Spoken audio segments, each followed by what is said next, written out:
안녕하세요. 에듀테이너입니다. 이번 시간에는 추론 통계에 대해 학습하겠습니다. 지난 시간에는 탐색적 자료 분석 EDA에 대해 다뤘는데요. 이번 시간에는 표본으로부터 추출된 데이터에서 통계량을 계산하고 이를 통해 모집단의 정보를 추정하는 추론 통계를 시작하겠습니다. 추정이란 모집단 모수의 값을 알아내는 과정입니다. 하나의 값으로 모수를 추정하는 점추정, 그리고 이 점수정 값에 허용 오차 범위를 추가한 구간 추정이 있습니다. 참고로 추정과 관련된 용어를 살펴보겠습니다. 추정량은 에스티메이터라고 하고 모수를 추정하는 데 사용하는 통계량이라 정의됩니다. 예를 들어 모평균이 뮤인 정규분포를 따르는 확률 변수의 통계량, 표본평균 X바는 모평균 뮤의 추정량이 됩니다. 예를 들어 샘플을 25개 뽑았다고 가정해 보겠습니다. 표본 평균이 10.5로 계산되었다고 할 때 10.5라는 값은 모평균의 추정값, estimate이 됩니다. 그리고 이 추정값은 모수 뮤의 point estimate, 점추정 값이 됩니다. 이 점추정 값에 허용오차 범위를 플러스 마이너스 2를 주면 모평균은 8.5에서 12.5의 구간에 존재한다고 추정할 수 있습니다. 이것이 구간 추정입니다.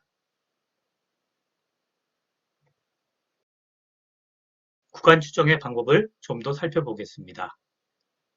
우리가 물고기를 잡을 때 작살을 쓸 수 있고 족대라는 그물을 쓸 수도 있습니다. 이때 작살의 경우는 점추정, 그물의 경우는 구간 추정이라 빗대어 생각할 수 있습니다.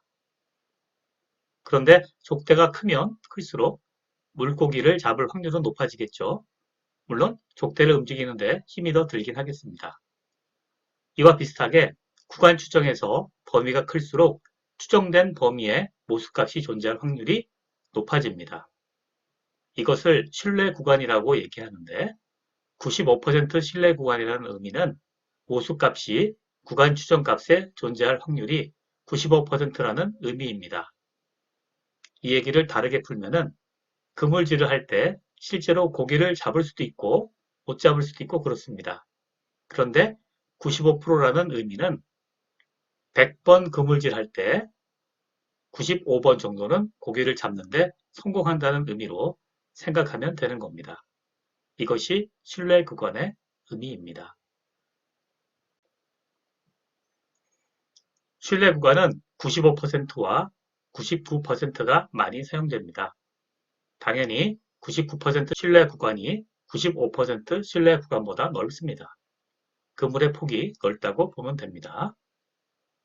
계산 방법은 간단합니다. 모 분산을 알고 있는 경우와 모르는 경우로 나누어지는데 두 경우 모두 점 추정 값은 표본 평균을 사용합니다.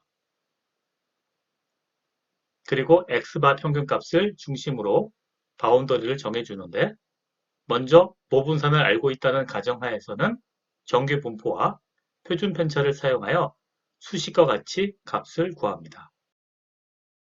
95%일 때는 1.96, 99%일 때는 2.58 값을 사용합니다. 모분산을 알지 못하는 경우는 모분산을 표본 분산으로 추정해줘야 하기 때문에 이 경우는 T분포와 표본 표준 편차 S를 사용하여 구간 추정합니다. N이 충분히 큰 경우는 정규 분포를 사용하여 추정할 수도 있습니다.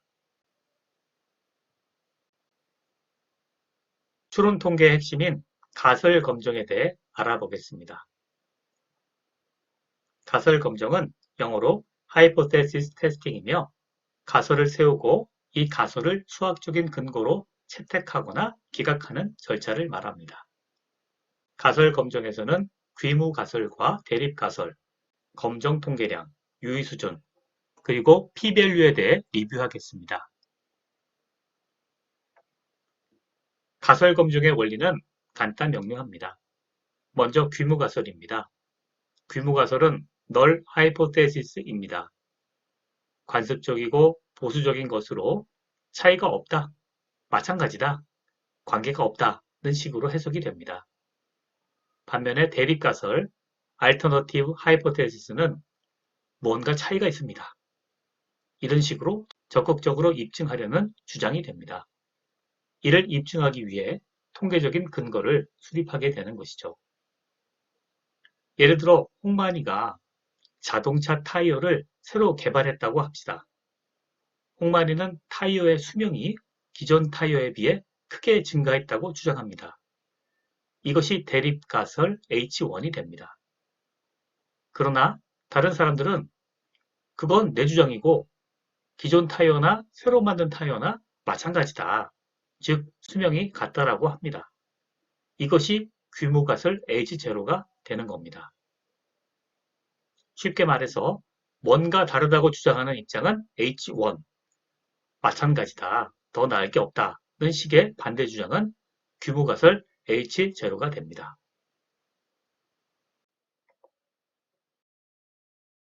이제 가설을 검증하기 위한, 테스트하기 위한 방법을 알아보겠습니다. 일단 홍만이는 자기 주장을 접고 들어가서 규모가설이 참이라는 가정하에서 검정 통계량을 계산합니다. 예를 들어 평균값이라면 규모가설의 평균값을 보평균값으로 가정하고 실험을 통해 샘플을 추출합니다. 샘플을 통해서 검정 통계량이 계산되며 이 검정 통계량은 어떤 확률 분포를 따르게 되어 있습니다. 예를 들어 정규 분포 가정하에서 샘플을 뽑았다면 표본 평균은 정규 분포를 따르게 됩니다. 여기서 p-value, probability value라는 확률값을 계산할 수 있습니다. 이 p-value 값은 샘플에서 계산된 검정 통계량 값을 통해 도출됩니다. 말로 표현하면 H0, 규모가설이 맞다는 가정하에서 샘플의 결과값과 같은 사건이 발생할 확률을 의미합니다. 개념적으로 말하면 p-value가 클수록 H0에 우호적이다 라고 생각하면 됩니다. 일단 p-value가 크면 H0가 맞을 확률이 크고 p-value가 작으면 H0가 좀 의심스러운 경우입니다. 다른 말로 특이한 경우라면 p-value가 매우 작습니다. 그림에서 검정 통계량이 가운데 있다면 충분히 있을 만한 일이고 만약 오른쪽 끝단에 있다면 이건 뭔가 이상한 일이 될 것입니다.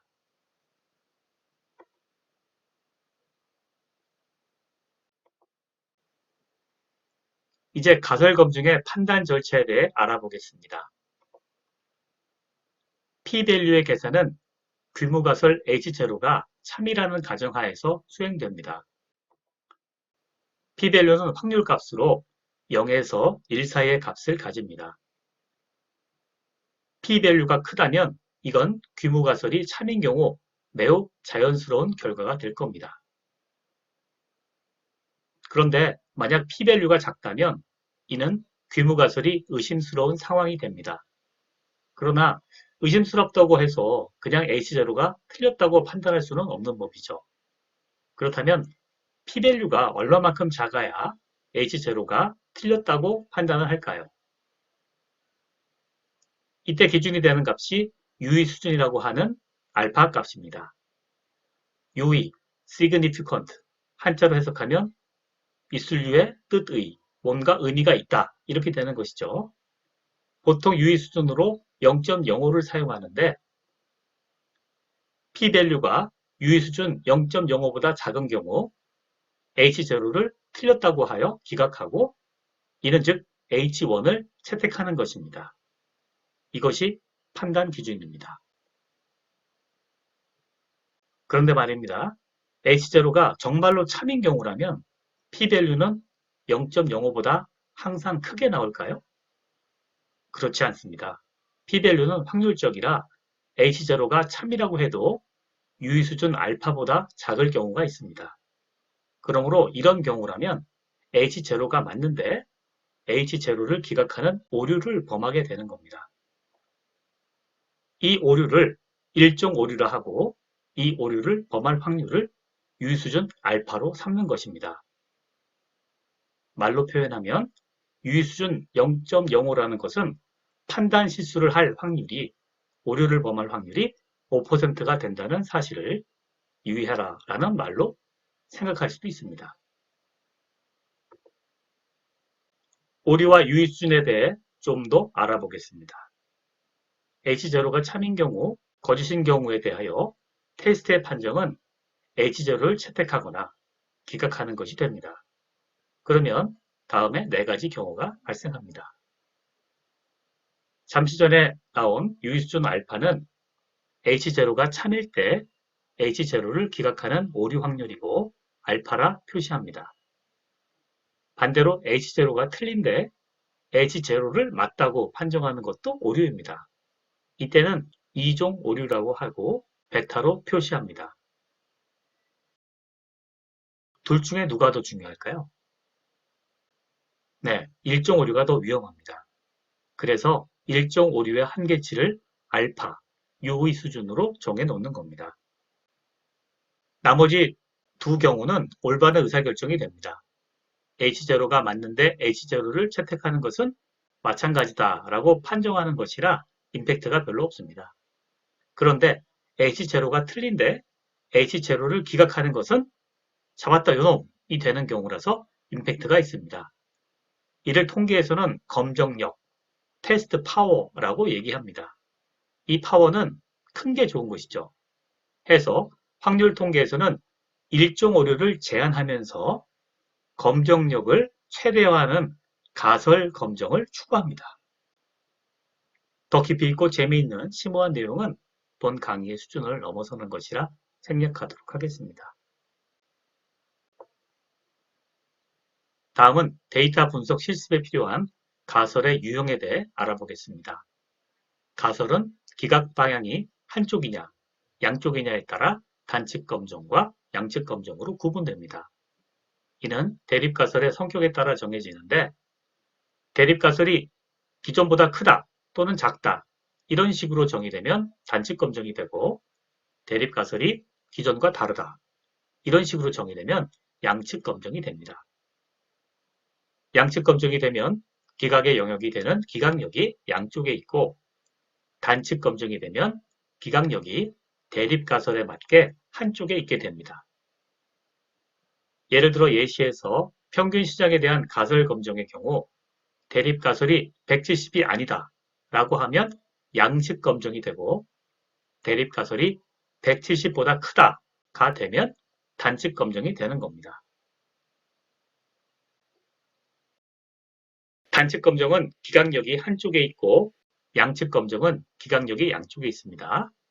그래프에서 보면 p-value는 H0가 참인 가정하에 검정 통계량 세타 해치 기각력에 속할 확률을 의미합니다. 대립가설이 크다고 되어 있으면 기각력은 오른쪽 꼬리에 있고 대립가설이 작다고 되어 있으면 기각력은 왼쪽 꼬리에 있습니다. 반면에 대립가설이 아니다 라고 되어 있으면 기각력은 양쪽에 위치하며 영역의 크기가 반으로 줄어듭니다. 즉 유의 수준이 알파라면 양쪽에 2분의 알파로 나누어집니다. 참고로 검정 통계량의 예시를 보여드리겠습니다. 본 통계 분석 시리즈에서 사용되는 검정 통계량은 4가지입니다. 먼저 표준 편차를 알고 있다는 가정하에 모평균에 대한 추정과 검정을 하는 경우엔 G 통계량을 사용합니다. 또한 독립적인 두 개의 모평균에 대한 차이를 추정하거나 검정할 때도 G 통계량이 사용됩니다. 여기서 표준 편차를 모르는 경우엔 G 대신 T 통계량을 사용합니다. 한 개의 모분산에 대한 검정과 추정에 카이-제곱 분포가 사용됩니다. 모분산이죠. 그리고 모 표준 편차는 H0에서 안다고 주어집니다. 추가로 동질성, 독립성 검정에도 카이-제곱 분포가 사용됩니다. 독립적인 두 개의 모분산 비율에 대한 검정과 추정에 F 분포가 사용됩니다. 여기는 모 표준 편차에 대한 가정이 필요 없습니다. H0에 두 개의 분산이 같다는 가설이 세워지기 때문입니다. 이 F 분포는 분산 분석에서 사용됩니다. 자, 이번 시간에는 추정과 검정의 이론적인 내용을 다루었습니다. 다음 시간부터는 t 테스트, 분산 분석 등에 대한 실습을 진행하도록 하겠습니다.